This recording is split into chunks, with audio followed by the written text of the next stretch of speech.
Tá? Aqui já é um conhecimento um pouquinho mais técnico.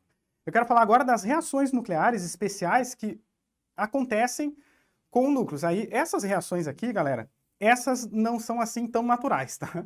Essas aqui são, que a ciência, estudando os processos, os núcleos atômicos, quais são radioativos, quais não são e tudo mais, acabou descobrindo que alguns núcleos atômicos podem sofrer essas reações aqui. E assim, as reações de fusão nuclear, essas acontecem na natureza, mas são em regiões muito extremas. Não acontece na Terra, a fusão nuclear. A não ser em laboratórios, ou seja, a gente consegue fazer a fusão nuclear em laboratórios. Mas a fusão nuclear é aquela que acontece em estrelas. E essa é a fonte de energia das estrelas, a fusão nuclear. E essa a gente consegue fazer em laboratório e a gente não está conseguindo ainda usar para geração de energia elétrica. Essa daqui é o xodó da ciência. Quando a gente conseguir utilizar a fusão nuclear em larga escala para a produção de energia elétrica, a gente vai ter uma energia limpa, não renovável, né, mas quase renovável, quase assim, infindável, tá? Porque a gente pode utilizar a própria água para fazer a fusão, para produzir hidrogênio e fazer fusão de hidrogênio. E água a gente tem pra caramba. A gente, enfim, com um pouquinho de água a gente gera um monte de energia. Então a fusão nuclear a gente pode utilizar assim que der, assim que a gente conseguir desenvolver as tecnologias para ela, a gente está quase lá, quase no ponto de utilizar a fusão nuclear para a produção de energia elétrica. Aí vai ser show. Mas por enquanto a gente não tem isso utilizado em larga escala. Ainda está em fase de desenvolvimento tecnológico, tá? Ainda não está valendo a pena. Fissão nuclear é a que a gente sabe usar bem. Tá? Essa é a que a gente sabe fazer.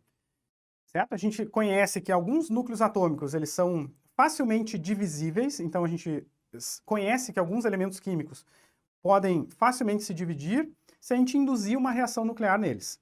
E é isso que a gente faz na fissão. E é isso que eu quero comentar com vocês agora um pouquinho. Tá? Então, a reação de fusão nuclear, fusão é a união de dois elementos menores formando um maior. Então, ó, fusão é união. Deixa eu mudar a cor aqui, ó. Fusão é a união de dois elementos menores formando um maior. Esse processo, que é uma reação química nuclear, tá? Libera energia no ambiente. Então vai aquecer o ambiente. E o interessante daqui é que praticamente não se produz resíduos radioativos. Ou seja, a gente não vai ter o lixo nuclear que tem na fissão, né? Na fusão, a gente praticamente não tem lixo nuclear. E a gente tem um pouquinho de radioatividade que é facilmente contida. Tá? Então, a fusão nuclear vai ser extremamente segura, extremamente limpa e de altíssimo rendimento de produção de energia. Então essa aqui a gente só está precisando de um pouco mais de tecnologia para conseguir fazer ela bem, de maneira controlada. Tá? Até hoje a gente conseguiu, em alguns reatores de fusão, que são ainda experimentais, gerar já um pouquinho de excedente de energia, mas de maneira controlada a fusão é muito difícil de fazer, mas a gente já conseguiu manter por alguns minutos aí a fusão funcionando. Mas é isso, a gente precisa da fusão funcionando sempre, não só por alguns minutos. Mas é isso, estamos no caminho. Vamos dizer que, de repente, dentro de uma década ou duas, eu acho que a gente já vai ter condições de começar a produzir energia por fusão. E não ainda em larga escala, mas, de repente, se encaminhando para lá, tá bom? Então, fusão nuclear, guarda esse nome, tá? Guarda esse nome, fusão, união. A união que se faz hoje, né, são dos elementos hidrogênio, e a gente tem, como eu comentei para vocês, cada elemento da tabela periódica ele pode ter diversas configurações. O hidrogênio é o 1 da tabela periódica. E o 1 da tabela periódica, ele pode ser um próton e um nêutron, mas ele também pode ser um próton e dois nêutrons. E aí ele recebe um apelido diferente. O hidrogênio com duas partículas no núcleo é chamado de deutério. O hidrogênio com 3 partículas no núcleo, um próton e 2 nêutrons, ele é chamado de trítio. E o deutério e o trítio, eles são produzíveis, a gente consegue produzir eles no laboratório, a gente gasta um pouco de energia ali, um pouco de dinheiro, mas consegue produzir. E ele é produzido basicamente a partir de fontes radioativas, né? A gente pode utilizar ali, e água. Porque o hidrogênio a gente tem na água, o H2O, o H2, a gente tem 2 hidrogênios ali na molécula de água. Então a gente pode pegar a água e separar o oxigênio dos 2 hidrogênios, e os hidrogênios a gente pode utilizar para produzir deutério e trítio e fazer num reator fusão com eles. Quando a gente junta o deutério e o trítio, isso também a gente gasta energia para fazer isso, mas quando a gente consegue fazer isso e juntar eles, então eles se recombinam, e vai produzir um elemento que é o 2 da tabela periódica, o hélio, e vai liberar um pouquinho de radioatividade de nêutrons, mas que é facilmente, né, a gente já sabe como conter nêutrons, né, com aquelas cúpulas especiais, concreto, chumbo, parafina, essas coisas todas, e vai liberar energia. Essa energia que a gente vai utilizar para esquentar a água, e aí a gente tem os processos de usina termonuclear, né? Só que termonuclear por fusão. Então, a gente está em processo de desenvolvimento dessa tecnologia, a gente não consegue ainda usar ela de maneira ampla, mas a natureza já usa. A natureza já usa os processos de fusão nuclear nas estrelas. As próprias estrelas, por si só, geram condições de extremas temperaturas e de extremas pressões que fazem os átomos lá de hidrogênio, os núcleos de hidrogênio se fundirem formando hélio. E é exatamente isso que faz as estrelas serem tão aquecidas e emitirem tanta energia. Tá? Então, as estrelas fazem naturalmente seus processos de fusão nuclear. As estrelas são grandes bolas de hidrogênio. E aí, quando se aperta o hidrogênio, aquece ele e tem pressões e temperaturas suficientes lá no núcleo da estrela para colar um hidrogênio no outro, a gente está fazendo fusão nuclear. E as estrelas fazem isso já. Tá? E a gente tenta fazer algo parecido em reatores, né, de fusão. Só que vejam a dificuldade, né? A gente tem que criar condições semelhantes ao do núcleo de uma estrela para poder fazer esse treco funcionar. Então é meio brabo, né? Mas enfim, a gente consegue, tá? A gente consegue. Esse daqui, por exemplo, é uma foto do interior de um reator desses, que é esse aqui eu acho que é o tokamak, tá? De um reator, do núcleo de um reator de fusão. Então a gente já tem tecnologia para lidar com isso, tá bom? E a gente está no caminho. Tá? Então aqui tem uma visão positiva em relação à produção de energia nuclear, principalmente na parte de fusão nuclear, certo? Mas claro, né? Como eu avisei para vocês, tem parte do processo de geração de energia, mas já existem bombas nucleares de fusão. E as bombas mais poderosas de destruição em massa que a gente tem hoje são bombas de hidrogênio, de fusão. Então, bombas de fusão a gente já sabe fazer. E isso é extremamente perigoso. São as armas mais poderosas e mais perigosas da história, tá? Ou que se tem conhecimento científico que é possível de se fazer. São as bombas de hidrogênio, as bombas de fusão nuclear.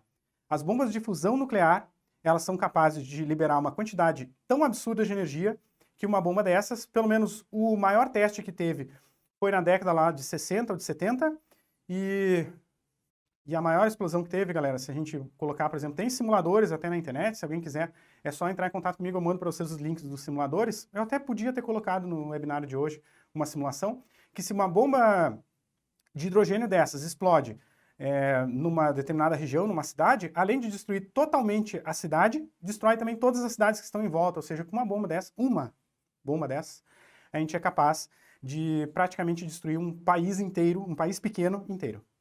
Um país pequeno inteiro. É basicamente devastar um país inteiro. Um país relativamente pequeno. A gente deve, né, enfim. Como que a gente vai fazer uma guerra com isso, galera? Um que atirou uma bomba no outro, todo mundo morreu. Acabou a guerra. Não tem guerra nuclear. É autodestruição. Não existe guerra nuclear. Existe autodestruição nuclear, com bombas desse tipo. Por isso que também não faz nenhum sentido entrar em guerra nuclear. A gente sabe que todo mundo vai morrer. Saca? Todo mundo vai se explodir. Não tem saída aqui. Então a chance é quem que vai atirar primeiro. Tá? E não tem graça nenhuma você destruir todo um país inteiro, devastou toda a população e acabou a guerra. Não faz o menor sentido. Tá? Então, por enquanto, o que a gente tem é vou te jogar uma bomba na tua cabeça. Tá? E aí fica um ameaçando que vai jogar uma bomba no outro. Aí ninguém sabe exatamente se isso vai rolar, só se for um toque de loucura, né? Então a gente não pode ter pessoas doidas, arrombadas da cabeça, com controle de armas nucleares. A gente não pode deixar pessoas bestas, arrombadas, doidas, no controle de armas nucleares, que vão realmente querer usar elas. E a gente sabe que já tem uma civilização que usou bombas nucleares, inclusive eu tenho uma aula junto com a professora Alê aqui no card do Estratégia Vestibular sobre isso, sobre a Segunda Guerra Mundial. A gente leu a carta de Einstein, fez uma análise de documentos históricos, falou sobre as bombas nucleares de Hiroshima, Nagasaki, o porquê que as bombas foram explodidas lá no Japão. Então a gente tem uma aula aqui completa aqui no card do canal do Estratégia Vestibulares sobre a Segunda Guerra Mundial e as bombas atômicas. Tá? Eu e a professora Alê Lopes aqui do Estratégia Vestibulares, tá bom? Se quiserem, tá no card do Estratégia, é só achar e assistir. Certo? Nessa pegada mais histórica, tá bom? As reações de fissão, essas são as que são utilizadas na maioria das bombas que a gente tem hoje e também que são utilizadas em todos os processos de geração de energia em usinas termonucleares. São as reações de fissão nuclear. E aí vamos lá, vou te ajudar. Fissão nuclear,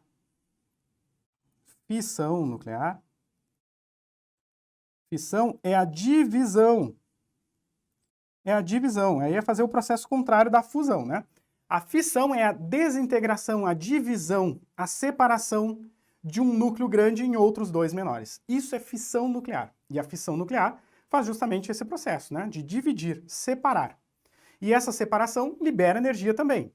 Só que vamos lá, a fissão nuclear, galera, é fruto do conhecimento humano, tá? Então a fissão nuclear é o conhecimento humano que faz isso, que a gente, assim, descobriu, estudou e sabe quais são os elementos que são fissionáveis. E alguns desses elementos que são fissionáveis, a gente consegue encontrar na natureza.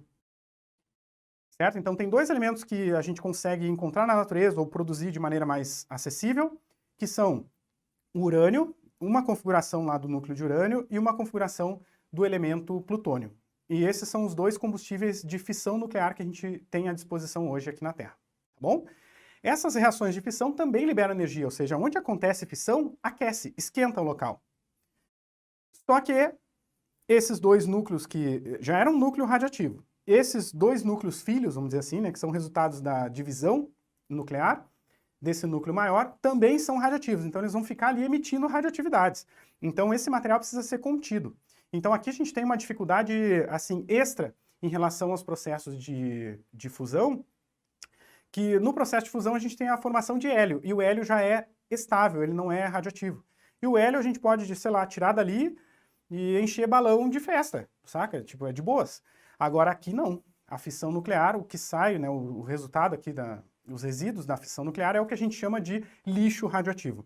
E isso precisa ser contido, tá? Isso precisa ser contido. Certo? Então não pode sair também do núcleo do reator, tá? Então precisa ser recolhido, contido e armazenado de maneira adequada por um bom tempo. Por um bom tempo, vamos dizer assim, por quase que uma eternidade. Porque esses elementos que são radioativos, eles ficam emitindo radioatividade por muito tempo. Então não tem muito o que fazer com eles a não ser armazenar num local adequado. Tá? Não é jogar na natureza, é colocar num local adequado. Ponto. E aí tá tudo certo, não vai fazer mal nenhum para a natureza e mal nenhum para ninguém. E é só ninguém mexer também. Deixa lá quieto e acabou. Tá bom? Então eles são armazenados em locais apropriados, que não causam dano ambiental. Nenhum. Certo? Nenhum. Deixa lá armazenado e tá tudo certo. Não vai contaminar a natureza, não vai contaminar pessoas, não vai contaminar o ar, e é só não mexer. Tá? Bom, então os processos de fissão nuclear, eles acontecem induzidos, eles são induzidos, né? Os elementos químicos que são fissionáveis, que a gente conhece, a gente precisa adicionar um nêutron para eles. Então a gente tem um elemento químico lá, por exemplo, o urânio 235 e o plutônio 239, que são os dois elementos que são utilizados como combustíveis nucleares hoje tanto para bombas atômicas quanto para reatores nucleares. Se a gente adicionar um nêutron para eles, eles se fissionam. E aí libera essa energia que está guardada lá dentro deles. Então essa energia está lá, assim, o núcleo já não é feliz. E aí se você adiciona um nêutron, aí rola uma briga mesmo lá e a galera se separa em dois, né? Vão formar dois outros elementos, geralmente criptônio e bário, e vai liberar outros nêutrons. Isso aqui que é interessante da fissão. E um processo de fissão vai liberar nêutrons e esses nêutrons podem causar outros processos de fissão. Esses processos de fissão são os que a gente utiliza nas usinas termonucleares. Essa aqui é uma usina termonuclear, se não me engano fica nos Estados Unidos, não tenho ela aqui. Aqui estão as cúpulas, ó. Aqui estão as cúpulas. Aqui a gente consegue ver uma parte da cúpula. A cúpula é tudo isso aqui, tá? Basicamente isso aqui, certo? Aqui a gente consegue ver uma cúpula, duas, três, não sei se dá para ver mais alguma, acho que não. Pelo menos três aqui tem. Aqui tem 3 cúpulas, ou seja, pelo menos 3 reatores aqui. Cada cúpula vai ter um reator, tá?